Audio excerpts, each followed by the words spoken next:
The Guards Came Through by Arthur Conan Doyle. Men of the 21st, up by the chalk pit wood, weak with our wounds and our thirst, wanting our sleep and our food. After a day and a night, God shall we ever forget, beaten and broke in the fight, but sticking it yet, trying to hold the line, fainting and spent and done, always the thud and the whine, always the yell of the Hun.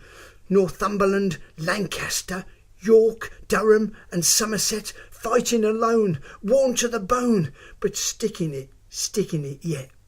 Never a message of hope, never a word of cheer, fronting Hill's 70s shell-swept slope with a dull dead plain in our rear. Always the whine of the shell, always the roar of its burst, always the tortures of hell as waiting and wincing we cursed our luck and the guns and the Boche when our corporal shouted, "Stand to!" and I heard someone cry, "Clear the front for the Guards!" And the Guards came through. Our throats they were parched and hot, but Lord, if you'd heard the cheers, Irish and Welsh and Scot, Coldstream and Grenadiers, 2 brigades if you please, dressing as straight as a hem. We was down on our knees praying for us and for them. Lord, I could speak for a week, but how could you understand?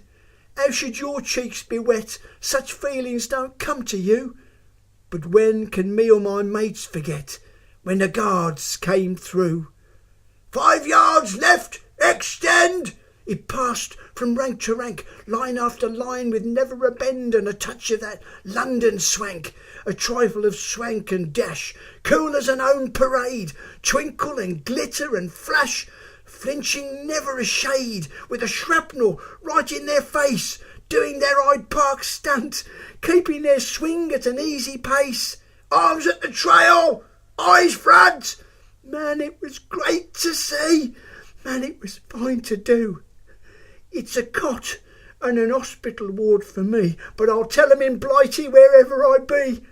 Oh, how the Guards came through!